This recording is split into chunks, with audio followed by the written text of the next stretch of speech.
Welcome to the Deep Dive. Today we're diving into something really fundamental, hmm the significance of resurrection. It's got some really interesting material here, Yeah, it's powerful stuff. and it emphasizes it's not just about, the death of Jesus Christ, Right. but the sheer power that comes through his resurrection and what that means for, well, for you listening. Exactly. The focus shifts, doesn't it? It does. So our mission today basically is to unpack what this resurrection power means for your life, according to these sources we're looking at. Absolutely. While the crucifixion is, of course, incredibly important, the material suggests the resurrection is where everything sort of pivots. It unlocks this Mhm. transformative potential. Okay, good starting point. So let's dig into the first big idea the text presents, hmm this power of absolute dominion and authority. What does that actually encompass here? Well, the text basically argues that the resurrection is Christ's ultimate win, giving him a total dominion, complete authority over all the negative stuff, sin, sickness, death, evil forces. You name it. Anything that diminishes life. And the text grounds this in Matthew 28:6. Mhm. He is not here, for he is risen. As he said, "Come, see the place where the Lord lay." Yes, that's presented as the foundational statement, the proof. The announcement of victory. Precisely. It confirms everything. And then Acts chapter 2 builds on that significantly, verses 22 to 24. Right. I remember seeing that. It talks about Jesus being approved by God, the miracles. Exactly. Miracles, wonders, signs. Then his crucifixion, which it notes was part of God's plan, even though carried out by wicked hands. Right. But the crucial part is God raising him up, freeing him from the pains, the agony of death. And the phrasing there is key, isn't it? It really is, Yeah. because it was not possible that he should be holden of it. It wasn't just like an escape. No. It was a fundamental defeat. Death couldn't actually keep him. It lacked the power. So the implication then is, if death itself, the ultimate negative force, couldn't hold him. Then no lesser negative force has the final say against God's purpose. It establishes this ultimate authority over what the text calls the enemy.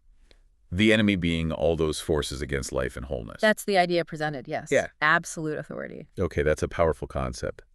Then the text shifts, moves towards the power of transformation. This feels like where it really connects the historical event to us right now. I think so, too. It argues the resurrection wasn't just a one-off event back then. It kicked off a new kind of reality where profound change is actually possible for people. And it uses examples. Yeah, really vivid ones. Think about the disciples on the road to Emmaus in Luke 24. Right, they walked with him, talked with him. For a while, and yet they didn't recognize him, not until the breaking of the bread. It suggests, perhaps, a kind of spiritual blindness needed healing. So it's not just about seeing him physically.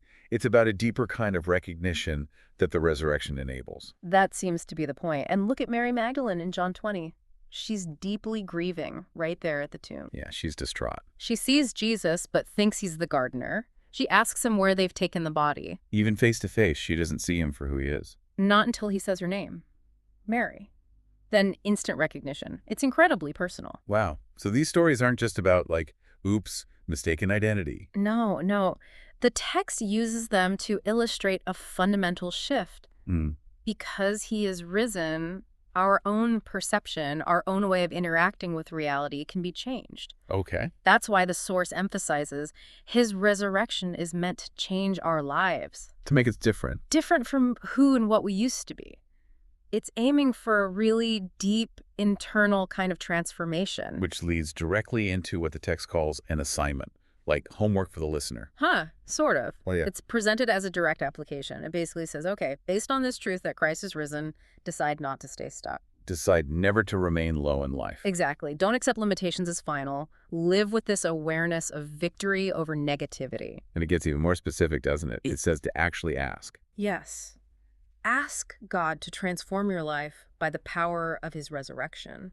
It's framed as an active step, an invitation to seek out that change personally. How to engage with it. Right. And the text even offers a prayer as a sort of template or example. As a guide for how to ask. Yeah, expressing that desire for transformation, asking to rise above, whatever circumstances you're facing through that same resurrection power. It shows how one might actively engage. Okay, so let's quickly recap the two main powers we've explored from this text. First, that absolute dominion and authority over negative forces. The victory aspect. And second, this incredible power of personal transformation, the potential for real change. Exactly. And the core message tying it all together is that the resurrection isn't just history. It's meant to be active. Now, It's intended to be a current, life-altering reality for you. so as a final thought for everyone listening, Yeah. maybe consider this. How could this idea of resurrection, this ultimate win over adversity, and this potential for really deep personal change, how might that shift how you look at your own challenges? Yeah. Or how you envision your own growth. It's definitely something powerful to think about. Thanks for joining us for this deep dive.